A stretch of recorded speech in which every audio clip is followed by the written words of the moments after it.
welcome everybody to America. The United States is welcoming that everybody to come and to live, to study in the United States. Now there's a lot of challenges in renting and buying houses uh, in the United States, especially here in the San Francisco Bay Area. Okay, because right now the market is really hot. Right now, it's hard to rent a place or to buy a place. Okay, um, the reason is that the market is going up and the prices is also going up. Okay, because of the scarcity of the housing. Okay, especially in San Francisco. Um, Now, let's talk about the rental aspect of the issues. Okay, so when you go out and trying to rent a place to live, and especially for newcomers, they're really hard because usually the landlord will want to have three things. They need to want to see you have a good credit history. They want to see you have a good income, and they want to see you have a large amount of money in the bank, so you'll be paying rent on time. Okay, so all these things is basically to guarantee in the future that you will pay the rent on time. Okay, so for newcomers, there will be no credit history because you're brand new here in the United States. Um, so in order to build up your credit, you need to do a number of things to build up your credits. Okay, and then we can talk about it in the next section about when you buy, houses in the United States. But for now, assuming that you have no credit, how are you going to go around and assure that the landlord that you will pay the rent on time? One of the things that I suggest is that in your home country, when you pay your bills, okay, bring your history and show it to the landlord. Um, the payment history, let's say you pay a car loan or you pay a phone bill, you pay your electricity bill, any bill that you pay regularly, that is your credit. And you can bring your bill and show it to the landlord, and within 2 years of the history, and show them this is how you pay, this is how on time you pay the bill. Okay, and that will give them assurance that you are a trustworthy person, so they are more inclined to rent a place to you. Okay, so this is one of the way. Another way is that, so let's say you don't pay anything, you're fresh, is that you can get a co-signer to co-sign the lease. Okay, so a co-signer, of course, they will have, good credit, good income, and amount of reserve in the account. Okay, to co-sign for you for this lease. Okay, so but then they also bear a legal responsibility. If you don't pay the rent, the landlord will go after the co-signer. So they will have some amount of liability in terms of the monument compensation. So if you don't pay rent, landlord can legally sue you and ask for damage. Okay, and also will sue the co-signer. Okay, so you in the United States, there are only a few percentage of people will do that because they don't want that liability. Okay, so only the family members or a really good friend will do that for you. So you have to be prepared for that. Okay. Next thing, talk about money. Usually when you come overseas, you can wire the money into the United States, um, or bring in cash. But you need to put all the money into the bank. The first thing you do is you need to go to the bank and open an account and put in all the money into account. so that you can show the bank statement to the owner, to the landlord. Okay, they do want to see at least 2 months of history. Okay, for the money to be seasoned in the bank account. Okay, so usually the amount will be about 6 months of the reserve in the account. So let's say you rent $2,000. The rent, you would have to have 12,000 in the account. Okay, the more the better. Okay, so that's for the reserve. Comes to the income, so you would need to show your pay stub or your tax return to the landlord, showing that okay, you are making this much income in the United States, and this is the guarantee that okay, I'm gonna pay the rent payment to the landlord. Now, they do want to see about 3 times of the rent payment, meaning if the rent is $2,000, they want to see your income is at least $6,000 a month. That's minimum, at least $6,000 a month, because you have other, because that's gross income, because you have to pay taxes, you have to pay other bills, so that's a very conservative number to see. Now, if you have two people renting, so let's say you have 2 income, so if you add both together to if both exceeds 3 times of the rent payment, and you're fine. Okay, if you don't, then you probably need another co-signer.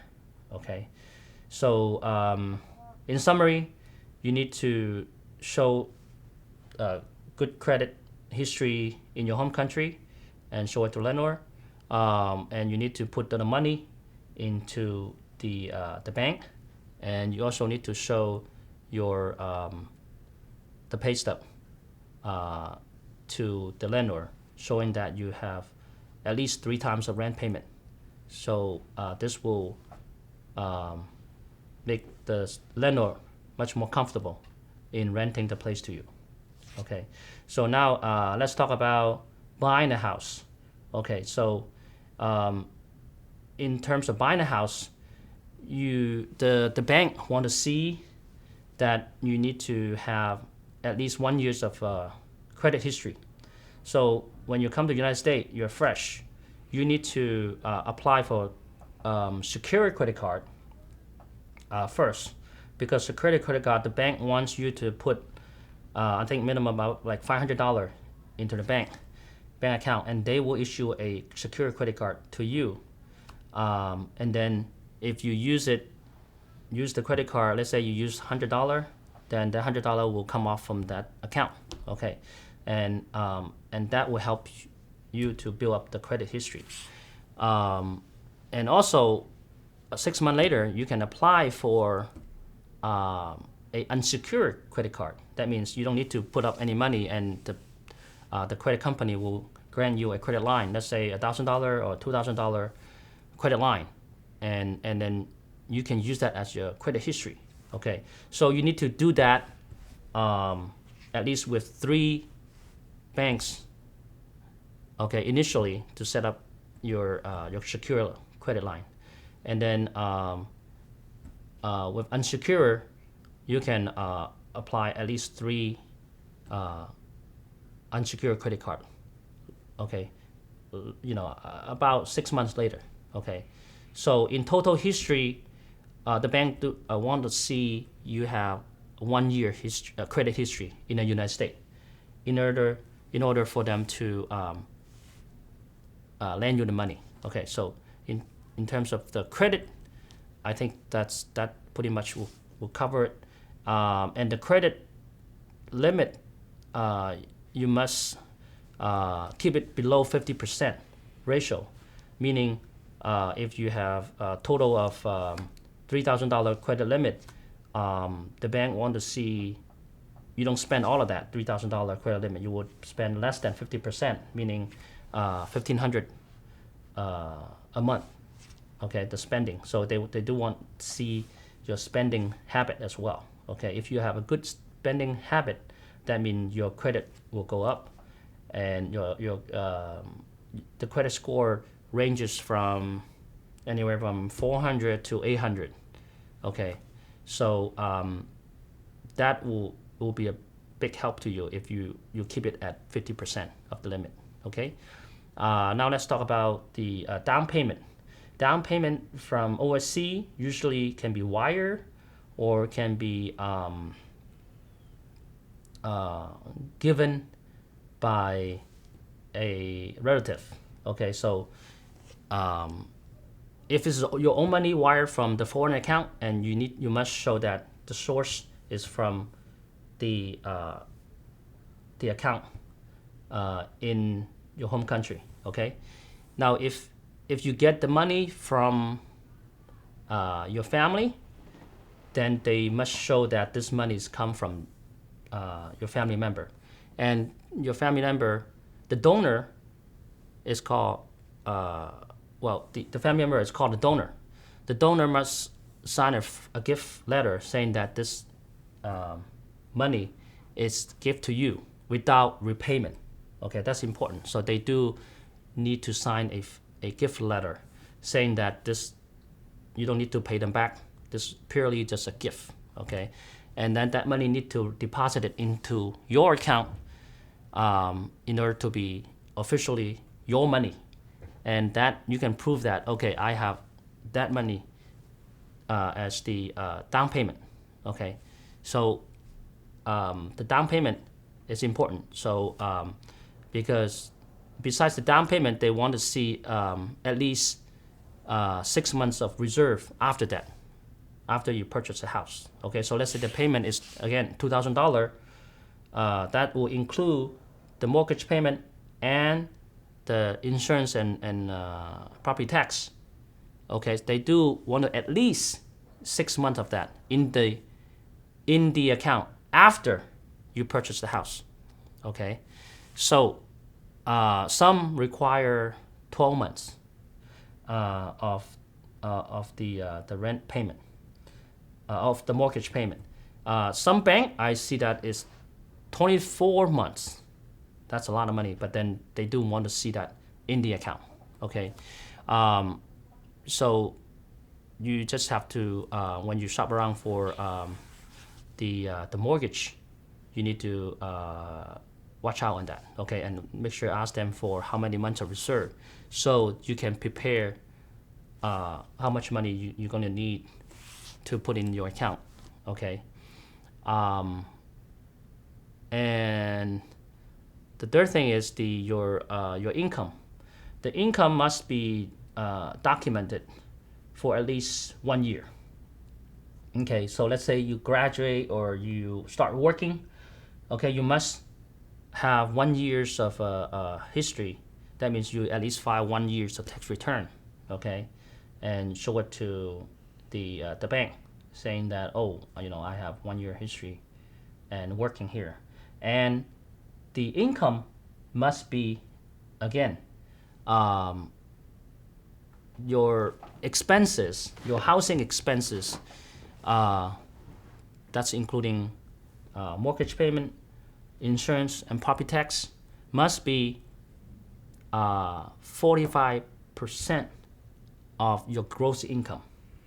Okay, so that's the calculation. The bank will use that to calculate whether you qualify for the loan or not. Okay, so let's say this ratio is called debt to income ratio. Is your debt to income ratio over 45%? Then it's really highly that you can qualify for that much. So what happens is they will lower your loan amount to make the debt to income ratio lower than 45%. Okay, but the challenge is that you want to buy more. Okay, you can with down payment, yes, you can buy more, but then your income cannot qualify for that amount. Another alternative is that some of the portfolio lender can give you a loan with what they call stated income. Is they can take your word for it that you're going to make that much, but then their rate is going to be a little, like about 1% higher than the normal rate. Okay, so we can overcome that. Okay, so that's about getting a approval from the lender. Okay, so you must pre-approve from the lender first, then you shop around to buy a house. Okay, so let's talk about the real estate side. So when you go out and shop around, make sure you consider the neighborhood. Okay, so in the United States, they're saying location, location, location. Okay, so you must find a good location to buy. Okay, so because the location determines the price of the property. All right. So let's say you found the house, you like the house. Now, the problem is there's a bidding war going on. Okay, so how are you gonna bid the house?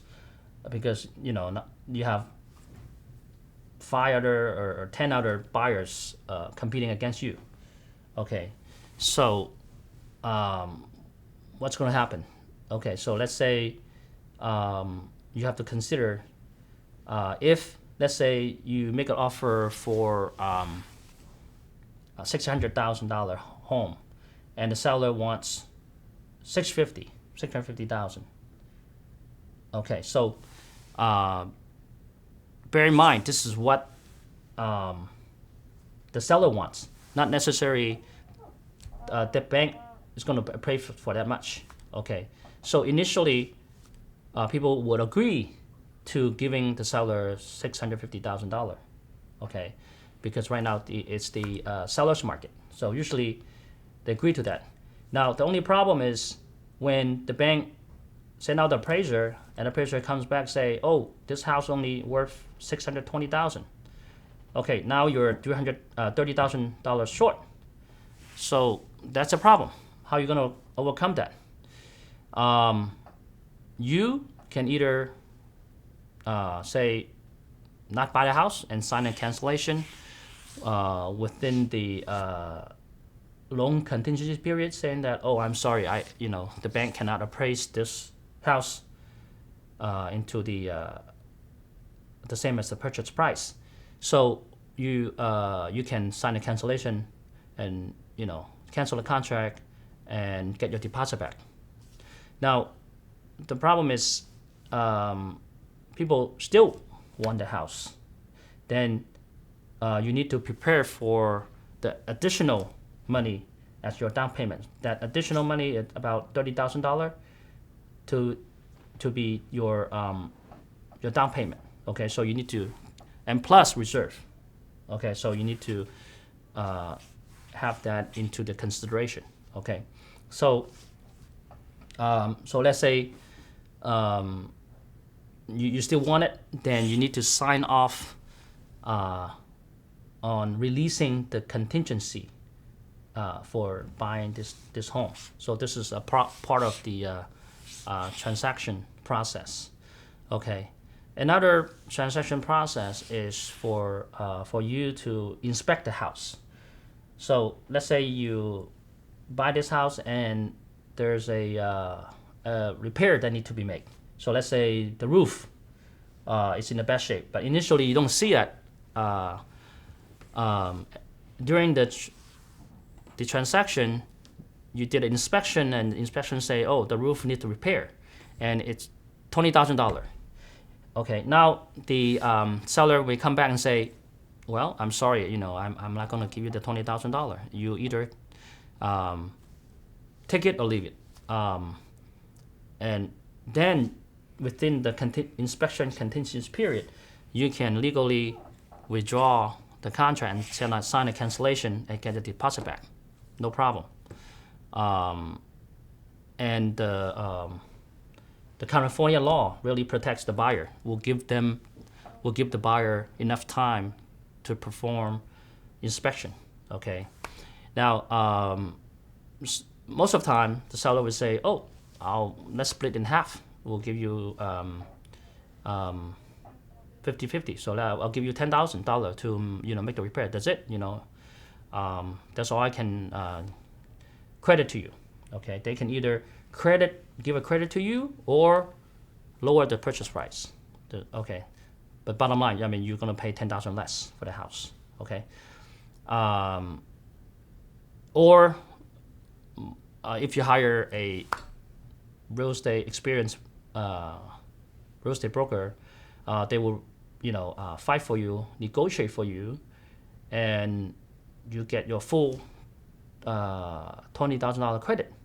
Okay, so that's very important to hire a professional real estate broker, an agent to work for you, to fight for you.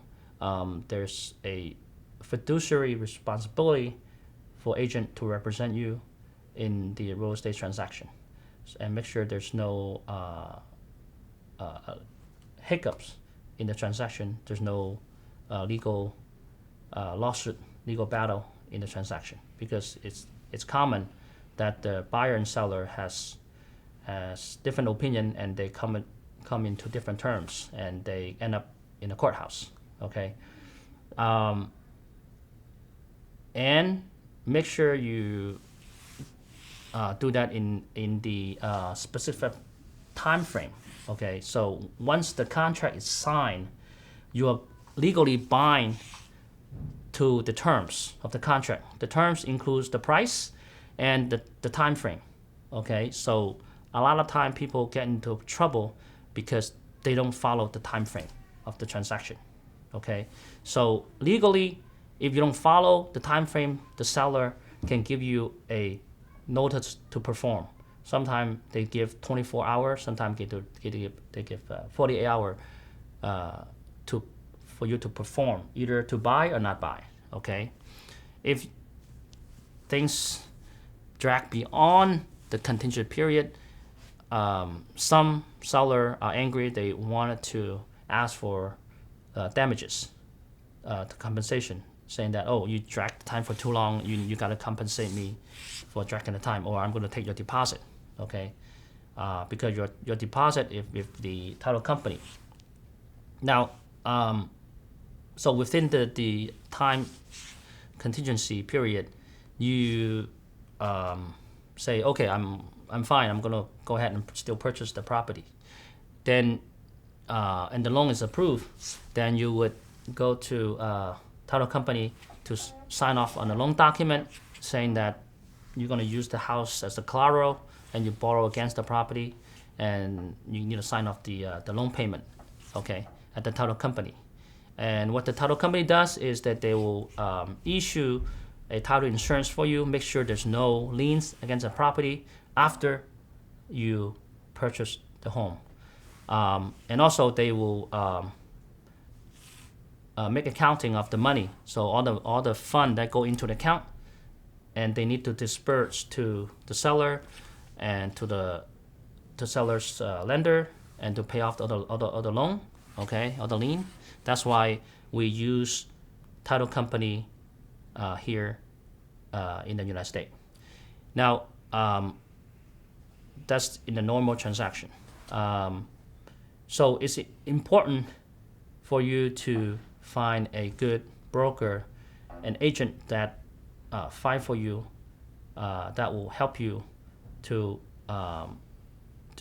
have a smooth real estate buying experience.